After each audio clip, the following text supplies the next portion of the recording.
Hello, everybody. Welcome to the Buckeye Weekly Podcast. I'm Tony Gerdeman here, as always, with Tom or Tom. How's it going? Tony, it is one of our favorite shows, kind of, sort of. Like, this is one where everyone loves the bold prediction shows. Yeah, This I is going would. to remind people a lot of this because this is just kind of regular predictions for you. But I think it's going to be something that people will enjoy because we are talking about the upcoming season of Ohio State football. Some of your predictions that you've made on our site, BuckeyeHuddle.com, and we'll go through and I don't know, are we grading here for accuracy or boldness? You can do whichever you want. And here's the thing: when I'm doing this, I could just say I think Julian Sain's going to have a 2-touchdown game. Like, this is not like, these are things that every prediction here is. I would say there's probably no more than, for 60% of the predictions here, there's no more than a 40% chance that they happen. Tom, I don't know if that means there's a 2,400% chance that they all happen. I think that's what that means. But these all tend towards unlikely, more than likely, maybe, or on average. I'll let you be the judge. Maybe that's what you can tell me, Tom. Unlikely versus likely, Okay. and then we can suss it out. But here's the first one for you. I think this one's pretty likely because if I wanted to go bold, I'd go one more than this number. 4 Buckeyes will have 100-yard receiving games this season. Okay, 4 Buckeyes will have 100-yard receiving games. So, well, Jeremiah Smith, 1, yes. Let's see. Carnell Tate, 2, yes. Brandon Innes, 3, feels likely. And then, yeah, I think you could get any number of guys to 4. Bryson Rogers, sure. Mylan Graham, sure. Quincy Porter, like you're telling me Quincy Porter can't do that against Grambling. I mean, this feels like one where, what was the game? Was it the Akron game, the primetime Akron game, where Jaden Ballard came in like the third quarter and ended up with 100 and something yards? It feels like you're probably going to sneak one in against Ohio or Grambling or someone like that. But I do like this one because it feels. I mean, how many years have they had for? How many years did you go back and look? Because Mm-mm. no, okay.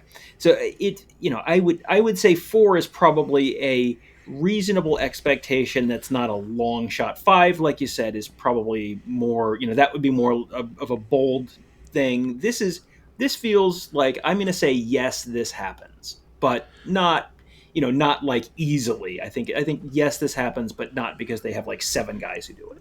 Yeah, because you could be asking Max Clare to be the first tight end to have a 100-yard game at Ohio State since Jeff Hireman in like 2013.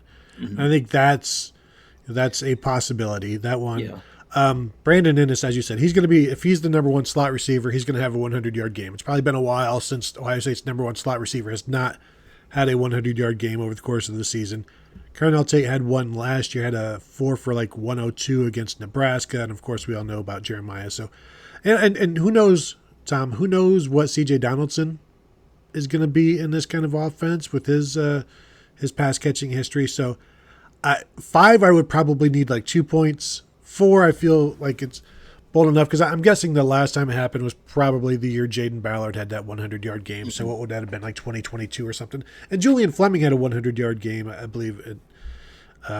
But Yeah. that's when he was starting. So I don't know that there are 3 others that I season. think that might have been 2021 because that was the year that Kyle McCord had that filled in that Akron game. So yeah, I mean, I think four is a reasonable one. And how many did Ohio State running backs have a 100-yard receiving game? Like the 75-yard touchdown that Travion Henderson had, did he end up with 100 yards receiving in that game? No. No. Okay. Yeah, I was really just thinking in terms of wide receivers, but you're right. You could certainly sneak one in with a tight end or a running back. Yeah, and that was like a 70 yards in that game, that Minnesota game. He also had another one with like 67 yards. So yeah, I like that one. Thank you, Tom. You said that was unlikely. No, you say likely or unlikely. I said Okay. likely. Now here's one. It's too specific and too bold, and it's Riley Pettyjohn will have a tackle for loss. Now let me explain. I feel like I should move this to any freshman linebacker, and the reason why Tom, can you tell me the last true freshman linebacker at Ohio State to have a tackle for loss? Absolutely, I can, as long as you have no follow-up questions. Okay. Are we at a stalemate? Sounds like it. Why don't you tell the audience? Baron Browning in 2017. So Mm. this is something that does not happen very often. And so me putting a name to it, I feel like I probably shouldn't have done that. Probably should just, I'm going to go ahead and say any of the three true freshman linebackers will have a tackle for loss. And the fact that nobody has done it since 2017, I think, is pretty impressive. And, you look like CJ Hicks didn't even play defense as a true freshman. Arvell Reese didn't even play defense as a true freshman. So, one, you got to get on the field. Two, you got to make a tackle. Three, the tackle's got to be in the backfield. Yeah, this is another one, but where, boy, if I had not known that information off the top of my head, that would have struck me as very surprising that it was that long ago. This is one where it seems so like, well, yeah, I mean, obviously, like they're going to play, they're reasonably high on the freshman linebackers. They're going to be in there, the threes are going to play in the second half against Grambling. Of course, they're going to have a TFL at some point, and sure, why would they not? You're right. You're too specific with picking one guy to do it. If it's TJ Alford, I would give you full credit for it. If it's Eli Lee, I give you full credit for it. It's one of those. It's almost like more of a statistical anomaly that they haven't done it in that long, because this is the time of year when you look forward and it's like, oh yeah, of course they're going to do that. And do you know how good Grambling is at football? Here's a hint: they're coming for their band, not for their football team. So this is probably not going to be a Florida A&M 2013 kind of game, but it will be closer to that than it is to probably a lot of other games you've watched at Ohio State. So you're going to see the freshmen a lot. And they also have other games where they could get that. You could do that then as well. But yeah, I would have said like absolutely 100%, no question. But man, that history kind of makes me a little gun shy. I'll say yes for one of the linebackers, but not necessarily if you're going to put a specific name on it. I just had a moment of fear because I had to go back and look at Sonny Styles to make sure he didn't have a tackle for loss against Georgia as a true freshman when he was playing linebacker, essentially. Mm-hmm. But he only had one, and that was against Toledo when he was still at safety. Mm-hmm. So, all right, now here's one, Tom. I don't know how much I agree with this one, but I don't know who the person would be. Who wrote it if you don't agree with it? Are you copying off someone else's paper? Tom, this is all Chat GPT.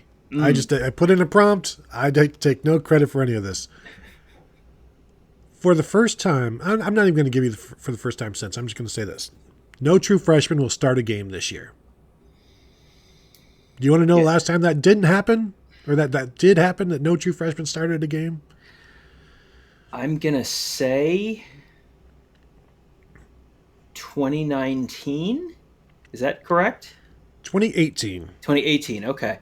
Yeah, I was kind of going back through my mind and just, you had the Jair Brown one start, and, Paris Johnson, I think, started in one of the college football playoff games in 2020. And Zach Harrison started a couple of games. I mean, besides the obvious ones, Travion Henderson and, guys like that, Jeremiah Smith. But, yeah, that's an interesting one because it's a little bit more about the depth that they have at certain spots where Jair Brown starting as a true freshman in 2022, I think. He started there and it was like, wow, this kid's on the track to stardom. And then that was kind of like the high point of his career, basically. So, it can be a lot more about the depth elsewhere on the field. If you don't have just a Jeremiah Smith, Travion Henderson type guy, I don't know that I see a position where there's a real obvious true freshman starter. Maybe just because the lack of depth at defensive tackle, maybe you have someone like Jarquez Carter, maybe, but it's not going to be at linebacker. It's not going to be on the offensive line. It's not going to be probably at running back unless you have injuries. It's not going to be at quarterback unless you have injuries. It would really take something for Quincy Porter to be a starter. You kind of go through. It's not going to happen at tight end. It's Probably not going to happen at edge. It's not going to happen at linebacker. Maybe Devin Sanchez, if you have injuries and he becomes the third corner, you could see it there. But just on the whole, I'm going to say more likely that there is not a true freshman starter than that there is this year. Yeah, and that's why I said at the outset, I don't know if I agree with this one, because I'm with you. I think this is more unlikely. Mm-hmm. But you look at the players that have done it in the positions, Denzel Burke, Jermaine Matthews, and Jair Brown, as you mentioned, and injuries happen, rotations happen. So maybe Devin Sanchez is a guy to look for there. Malik Hartford and Jalen McClain both started games in the past 2 years at safety, so maybe that's a Fahim Delane situation where it just takes one guy being out, although now it kind of takes two. And really with the cornerback situation, you know, Cam Brown was always one of the guys that was probably going to be out, which allowed other guys to move in. But the corners have dealt with injuries over the last few years, the last 5-6 years, which allowed, I think, a lot of players to play. But yeah, I don't know who the most likely one to be, and that's why I'm with you. That's why I'm predicting it, Tom. No freshman will start a game. Congratulations to me. Here's one for you. And we saw something similar happen last year. This prediction, Mylan Graham, Ohio State redshirt freshman, Fort Wayne, Indiana native, will score a touchdown in his home state this year. They play at Purdue, right? Yep. And then they play potentially in Indianapolis later in the season, potentially. And then if they play in a college football playoff road game at Notre Dame or something like that, those would really be your three choices. Unless they play a college football playoff game at Purdue, which is also possible. I was only thinking of the Purdue game. Yes. So this is an interesting one again because he didn't play. He have one catch last year? Zero catches? No catches. Yeah, no catches last year. So, I think we're expecting much bigger things from him this year. Last year's 0 catches is, I think, largely a product of him coming in during the summer and not being in there for the spring and sort of being a little behind the 8 ball there. I'm expecting reasonably big things from him. I also, I look at the Northwestern game from last year with Carnell Tate going back home to Chicago, and going into that game, I think we both kind of thought like, yeah, they might try and make something happen for Carnell Tate going back to his hometown, and then he had two touchdowns and almost had a third one, if I recall correctly. So, yeah, this is a good one, and with Purdue being what I think Purdue is going to be this year, you're going to have the ability to get a little cute here. I think you go back to, when Cam Babb scored his touchdown against Indiana in 2022, they were up by a bunch, and you sort of had the luxury of like, let's see if we can make this happen. I think you might see let's see if we can make this happen. And even if you're in the second half, you're going to probably, whoever your backup is. If Julian Sand's starting, Lincoln Keenholz is your 2, and Tavian St. Clair is your 3, that's a game where you might see all 3 quarterbacks play. And if you see all 3 quarterbacks play, you get a little bit of a special dispensation for throwing later than you might otherwise if you're playing a true freshman as a quarterback. Like, we got to get him some game reps. So I'm going to say yes to this one. I think this is, I don't know if it's more likely than not, but I feel like it's reasonably likely enough that I'm going to say yes to this one. Reasonably likely enough to expect it, because we saw it happen last year. Mm-hmm. Another prediction that I had kind of along those lines later on in the series was that Tavian St. Clair will account for a touchdown in the Purdue game as well.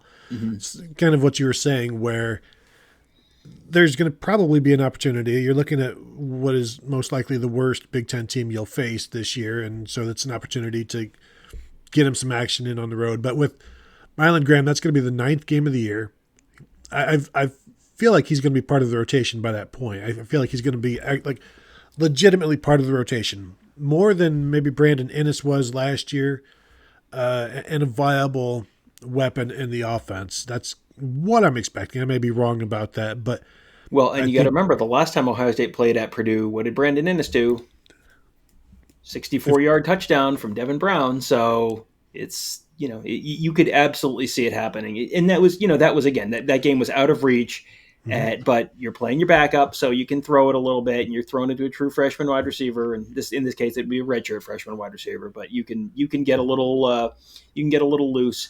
And as you said, I don't think this is just turn on the TV for the last 5 minutes to see this maybe happen or not. He will almost certainly be playing in the first half of that game at that point. yeah. So they do like to, although Tom, to call it a homecoming, I will say West Lafayette is like 30 miles closer to Fort Wayne than Columbus is. So let's calm down with the homecoming stuff, Tom. My next one, this is something that hasn't happened since the 2022 season when C.J. Donaldson, transfer running back, was a true freshman. My prediction here is C.J. Donaldson will rush will have a 100-yard game against a ranked opponent. Now, when you look at who those ranked opponents might be this year, obviously Texas. I'm not. One of my other predictions is that Ohio State won't even rush for 100 yards against Texas, but that doesn't mean C.J. Donaldson couldn't, certainly because there's going to be some sack yardage. But you're talking Penn State, Illinois, maybe Washington or Wisconsin or Minnesota gets in there. That's who else is on the schedule. Maybe a Michigan gets in there. So he's going to have some opportunities, but also he's the number 2 back.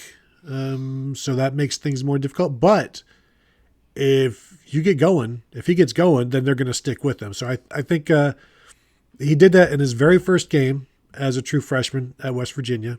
And then he did it in the last game of the season. And he had a really good freshman year, but he was hurt for some of it. And he burst onto the scene and then has never quite gotten back to that. And maybe he can now. So I feel like I have to say no to something at some point. How many more do we have? It depends. Okay. 10 more minutes of them. Okay, so more than one. All right. I got 2 or 3. I'm just thinking through this, and it just, I feel like you may have a little bit more James Peoples. Like, it's not going to be quite as 50-50 a split as it was last year. You may have a little more James Peoples than C.J. Donaldson, especially against ranked opponents. C.J. Donaldson rushes for 100 yards this year. Yes, that's almost certainly going to happen. I don't know if it happens against a ranked opponent because, as you said, Penn State, Michigan, Texas, probably Illinois. That's not that many opportunities. I'm not betting on Wisconsin being ranked. I'm not betting on, some surprise Purdue ranked season, anything like that. Washington, yeah, maybe. I just feel like there's only 4 games, and you're probably, James Peoples rushes for 100 yards against one of those, absolutely. C.J. Donaldson rushes for 100 yards this season, absolutely. C.J. Donaldson rushes for 100 yards against a ranked opponent. I'm going to say no. I'm going to say a little less than 50-50 on this one. I'm not saying impossible, but if James Peoples is healthy, then you're probably seeing more James Peoples. And I think you're going to, this does not mean that he could not, rip off a 73-yarder and then end up at 112 or something like that for a game like that. But I have to say no at some point, Tony. I have to draw the line somewhere, and you've gone too far this time. Well, and I'll tell you that Travion Henderson did not even rush for 100 yards last year in a game, which is pretty astounding. Quinshon Judkins rushed for 100 yards in one game against a ranked opponent, and he rushed for exactly 100 yards on 11 carries against Notre Dame. So this feels pretty bold. Too bold to certainly for most people, most able-bodied and able-minded people to agree with. And so, Tom, I accept your thumbs down on that one. Yeah, and you got to remember, Quinshon Judkins, to get to that 100, had, a 55-yarder or something like that right after halftime against Notre Dame. So even there, to get to the 1, he needed a long chunk play. So, yeah, I'll say no. And you're talking me into a little further south of 50-50 than I was maybe thinking before. So good one. Now I've said no. That's good. Here's one that I don't know if it has ever happened, but I'm going to assume possibly in like the late 60s, early 70s, maybe. Not for these two, but in the history of Ohio State. The Styles brothers, Sonny Styles and Lorenzo Styles Jr., will have tackles for loss in the same game. Now, I can tell you that Sonny Styles and Jordan Hancock did have some TFLs, at least one in the same game last year, which is kind of the bar. Like, does a nickel back and does Sonny has it happen? And it did happen last year. Now, I don't know if, like I said, back in the 60s with what, there were some brothers playing. If it happened back then, maybe. I don't know that they even kept track of TFLs back then. I don't believe they did. Because sacks are only the last 40 years or so, 50 years. So, Tom, I'm saying that the Styles brothers will have tackles for loss in the same game. Is that like a 60% likelihood of happening? How many games did Jordan Hancock have a TFL last year? Well, and it was maybe like 3 or 4, and I'll bring that up real quick. That feels high to me because three or four games, yeah, sure, but Sonny Styles, you figure Sonny Styles has a TFL in half of the games, 2/3 of the games, something like that. Jordan Hancock had 1.5 tackles for loss last year, one against Marshall and a half against Purdue, and it's that half against Purdue that's when Sonny had his. Okay. As well. So Sonny Styles is the guy he's kind of like the free space on the board in this equation where he's most likely going to have a tackle for loss in at least half the games, you would think. And last year he had tackles for loss in 1, 2, 3, 4, 5, 6, 7 of their 16 games. So, it's I guess maybe not 60%, Tom, but I feel pretty good about this one. Yeah, this is another one that's a little bit less likely when you have a little more statistical context to it. Because if Jordan Hancock, you think about him being right around the line of scrimmage and being a really good tackler right at the line of scrimmage, and to only have 1.5 tackles for loss, it's a different defensive coordinator, so maybe they're using the nickel a little differently, but it feels like you're going to want Caleb Downs closer to the line of scrimmage. So maybe you're playing your nickel a little further away from the line of scrimmage, which means it's less likely that you end up with tackles for loss. I'll say no on this one. They'll both, as you said, Sonny Styles, I think, is probably half of the games or more he'll have a tackle for loss. Lorenzo Jr., yeah, you could certainly see it. He'll have some tackles for loss, but if you're trying to line these things up, I will say no, not in the same game. Yes, in the same season. No, not in the same game. Very bold on my part. I would agree. Caleb Downs, by the way, had tackles for loss in 7 games last year, just like Sonny Styles. So, yes, having Caleb Downs down there is kind of ruining my predictions and certainly ruining Jordan Hancock's ability to tackle behind the line of scrimmage. Tom, not since Newt Rockne walked down Mount Nittany and handed the 10 Commandments to whomever has this happened. Jeremiah Smith will score a touchdown against the Texas Longhorns. Now, last year, 1 catch for 3 yards. They had him locked down. They focused their defensive efforts on him, and it worked. I think they're going to do the same thing this time, much like Michigan did, but Ohio State still found a way to get him in the end zone against Michigan. So this may be the boldest one yet because it has never happened. We've never seen it happen. We only theorize that this could happen. This is some high level like physics we're talking about, like theoretical physics that this could happen. And how do we know? It's because it's the absence of it. That's how you know it's there.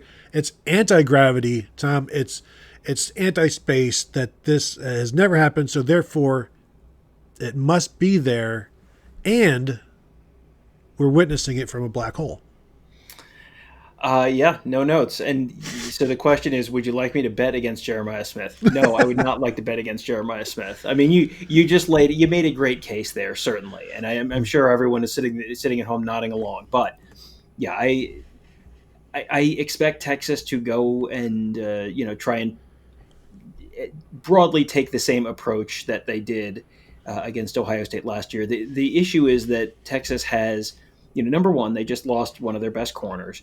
Number two, now Ohio State's going into this game going, well, now I know what you want to do against Jeremiah Smith. And so Ryan Day has 9 months to sit down, I guess only 8 months, to sit down and go, okay, well, if that's what you want to do, what can I draw up? Ryan Day and Brian Hartline and Billy Fessler and everyone else can sit down and come up with some good ideas. And even in that game, there was a ball that was, not a great throw from Will Howard. It was way high, and he was double covered, and he still almost came down with it. So yeah, I will say yes. Jeremiah Smith scores a touchdown against Texas. I'm fully expecting Texas to try and take him away again. They probably will have some success doing that. We've talked on other shows about the fact that, boy, a Max Clayer touchdown in that game, a Brandon Innes touchdown in that game, a Carnell Tate touchdown in that game, none of those would be a surprise because I think there's going to be a lot of focus on Jeremiah Smith's side of the field, but I will still not bet against him because I watched all the games last year, Tony. 4 teams held Jeremiah Smith out of the end zone last year, arguably the 4 best teams that Ohio State saw. Texas, Penn State, Indiana, and Northwestern. The Carnell Tate game, Tony. Can't be denied. This is not going to be one of them that I throw up to you, but one of my other predictions, Carnell Tate will score twice at Illinois because that's just what he does in the States. I will throw out there, you got to remember Jeremiah Smith did have a touchdown called back on replay at Northwestern, so he almost scored one at Wrigley as well. And he had a bum ankle in that game as well to slow him down a little bit. Here's one that has not happened since 2022. James Peoples will open Big Ten play with a 100-yard rushing game. The Buckeyes haven't done that since 2022, and I believe it was Mayan Williams doing it. And I don't even, I may have to go back longer for a road opener unless that was the same. But I'm saying James Peoples, 100 yards rushing against Washington. Washington, I really like the potential of their offense. I like DeMond Williams, but I'm not so sure about their defense. They've got a very good corner, 6'4" corner, Tacario Davis, that everybody likes. I think Ohio State is going to try to do some establishing of the run, and I think it's going to work. That's a good one. I don't feel like I got my digital copy of Pick Six previews via email, but I have not gotten the hard copy yet. I'm hoping to get that to be able to do a little more of a deep dive. I have sort of skimmed my Phil Steele already.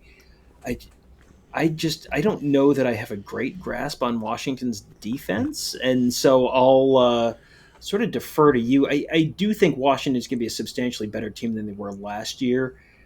But as you said, I feel like DeMond Williams is a lot of that because he was real good as a freshman, and you're going to take a step forward. But that's the offensive side of the ball. That doesn't actually solve our question here. You might be running the ball more just to try and keep that Washington offense off the field to a certain degree, especially if you can run the ball and take the crowd out of the game and all that kind of stuff. 100 yards for James Peoples in the Big Ten. You know what, Tony? Yes, we will say yes. We will say yes. I said that, and then I immediately thought back to, well, he just said that neither Ohio State running back did, like Travion Henderson didn't do it last year. But yeah, I'll say yes. He's almost certainly you're going to see 75, 80 yards for James Peoples, and then it's just a matter of, do you pick up a little more? I will say yes, he does that, but not a wildly high degree of confidence. Okay, I'll take it. And the last one we can do just pretty quickly here. This is something that has never happened. In fact, it could not possibly happen because he hasn't played enough. C.J. Hicks will have a multi-sack game this year. Now, that's 1.5 sacks, or maybe it's 2 half sacks. We don't need, this isn't bold predictions. We're not competing for anything right here. But I would frankly count 2 half sacks as a multi-sack game, and I would argue against anybody that would try to take that away from me. But career of two sacks in his entire career, even if he doesn't play nearly as much as he thinks he's going to, I think there's an opportunity for him to find. I mean, he's going to be getting after the quarterback, so something's bound to happen in here. Yeah, he feels like someone you might use real situationally in obvious passing situations where you can, even if you're playing, we'll see. Does he play 5 snaps a game or 20 snaps a game? We'll see where he falls sort of on that spectrum. But I think he's going to be used situationally in spots where you could pick one up without having to play 20, 30 snaps a game. I'm going to say no, just because I think the depth at defensive end is such that you're not going to see too much there. Two half sacks, like, yeah, you could absolutely see it. And this is one where I'm kind of playing the odds to a certain degree. I can absolutely see it. We just, where was he on the depth chart coming out of the spring? Fourth, and then they Yeah, I added mean, Bo Atkinson. I mean, so you're looking at, okay, then you're fifth, and at that point you're like you're where Mitchell what, Melton. Mitchell Melton was last year, probably. So did Mitchell Melton have a multi-sack game last year? I don't think he did. Like, it feels like you're going to be used situationally. Your presence is going to be felt, but I don't know that you're compiling big stats in that role. It was like Mitchell Melton. You would notice Mitchell Melton was like, oh, look, good, impactful play and all that kind of stuff, but not that he piled up big stats. You seem happy. So does that mean that he had a multi-sack game last year? 1.5 sacks at Michigan State. No. What do I know? By the way, we did the national predictions on the Buckeyes Tomorrow Morning Show. One of my predictions was that Mitchell Melton is going to lead Virginia in sacks this year. I'm looking forward to seeing what he can do. Yeah. Just playing. Easy guy to root for. So there you go, Tom. 10-ish, boldish Buckeye predictions-ish for you. Want to thank you all for tuning in. Hit that thumbs up on the YouTube if you could. Subscribe to the channel if you've not yet done so. And, of course, always find us at BuckeyeHuddle.com. Thank you all for tuning in, and we'll talk to you guys later.